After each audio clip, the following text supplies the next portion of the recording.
Welcome back. Today for the review we have the Crosman Nitro Piston Short Stroke, now rebranded a Remington Nitro Piston Short Stroke, or NPSS for short.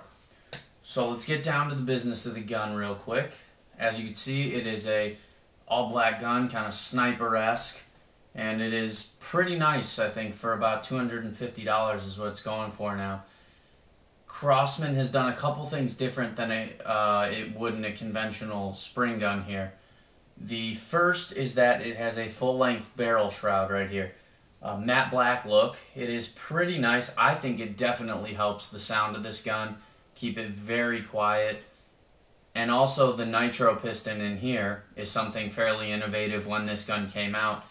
It is a gas ram essentially. So instead of compressing your normal coiled spring, you are compressing a gas piston like on the struts of your, like if you have a van or the hood of your car, when you open it up, the struts, kind of like that, similar principle. Except these are under a little bit more pressure to propel a pellet, obviously up in the realm of 1,000 feet per second. So the stock actually feels really nice. It is a carbon fiber look synthetic stock. It is not actually carbon fiber. Pretty nice. I really like it. It shoulders up great, which obviously I'll show you guys, and it has some nice stippling here. Gives you a good surface to grip your hands on, and I feel like it would almost be a kind of non-slip surface, but I could be wrong about that. I haven't spent too much time with this gun yet, but as I'm learning it, I'm finding it pretty easy to use. Another thing about the stock that I do like is it has a flat bottom right here. Very easy, and I'll show you how this mounts up. Very easy to apply the artillery hold in a bench rested position or just when you're shooting offhand. So as you can see, kind of a long gun, but mounts up real nice. And I like this little bit of an elevated cheek rest right here. Really makes the gun more comfortable in terms of getting a solid cheek weld. And also the material is a lot nicer than resting it on a normal hollow synthetic stock. I think it might actually help divert a little bit of the vibration and some of the kick from the nitro piston. One thing I did want to talk about in regards to the nitro piston is the nitro pistons recoil a tiny bit differently than a normal spring does. Obviously with the spring, unless you've had the gun tuned, you will generally get quite a bit of twang. With the nitro pistons, you get almost zero twang in the gun. What you do get, though, is a very solid knock.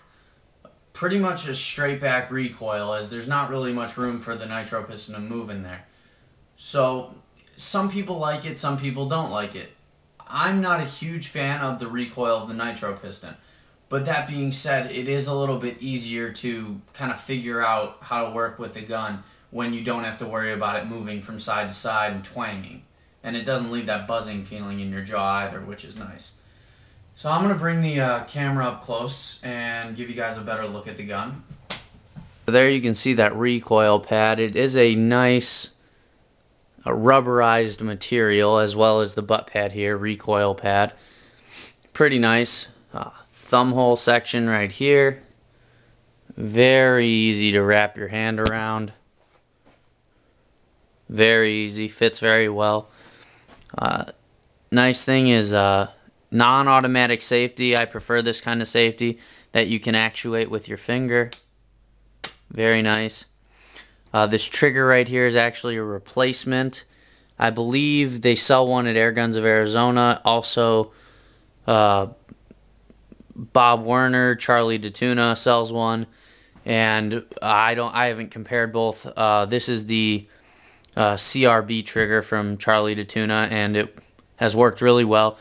I'd say the pull's probably around 2 pounds, which is pretty good in a hunting rifle in my opinion. So, very nice. Very definite two-stage pull as well. As you can see, some of the kind of stippling on the stock. There on the forearm as well. You can see that flat bottom I was talking about. And on the other side here, up top is a center point 3 to 9 by 40 AO adjustable mil dot reticled scope. Came with these center point mounts as well. 3 studs on the side there. I've had no problems with them so far. The scope seems to be doing alright. One thing I did want to highlight is that made in the USA. That is awesome. I really applaud Crosman for doing this. I'm not sure if the new Remington Nitro Piston Short Stroke is still made in the USA, but I really got to give it to Crosman for putting that on the gun there and actually building a gun here at home. Moving on, you can see the barrel shroud. Kind of a nice matte black finish. Very nicely done. Everything about this gun is pretty uniform. Alright, so now I'm going to do some shooting for you guys. Not sure how it's going to perform. I haven't got a whole lot of time to spend behind the trigger yet. But hopefully I'll be able to do the rifle justice. It is a 177 caliber. And it so far has seemed to prefer the JSB Exacts, the 8.4 grains. Which are generally a pretty good pellet in just about anything in my opinion. So I'll get it set up at 10 yards and get some shots for you guys.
Five-shot group at 10 yards. There's a 177 pellet next to it. I'd say that's definitely dime sized for sure. Pretty solid grouping, I think. Pretty easy to do as well. One of the things I do like about this gun is that it is fairly easy to get a consistent grouping, sort of like this one. Alright, so one thing I realized I didn't really touch on while I was doing the initial portion of the review is the cocking effort of this gun. Nitro pistons are a little bit different than conventional springs. Conventional springs, generally you find that during your cocking cycle, in my opinion at least, that the weight is fairly evenly distributed throughout, maybe a little tougher towards the end of your cocking stroke, depending on your barrel length and all that. With the nitro piston, I have found that it is actually a little bit tougher to breaking open the barrel is easy, obviously. Lockup is really good on this gun as well. But bringing it down, it's actually heavier to begin with. So right about from here to here is where it is kind of heavy, probably in the 30 to 35 pound range. And then once you get to about here, which is about midway of the cocking stroke, it becomes much easier. And then you just bring it down and cock it, and you're all good. I will fire off a shot for you guys. Try and get you guys a little shot of the recoil here. Take a shot left-handed. I'm not left-handed. My trap right here. So as you can see, there is a little bit of a jump to the rifle. But yeah, that's the Nitro Piston Short Stroke. If you guys have any questions, please comment and I will do my best to answer them. HW30's coming next, so be on the lookout for that one. Probably going to get a couple slow motion videos up soon as well. Hoping to get some hunting done in the next couple weeks here as well. So be on the lookout for some more videos, and I hope you guys enjoyed it. Please rate, comment, subscribe, all that kind of stuff. And we'll see you at the next one. Thanks, guys.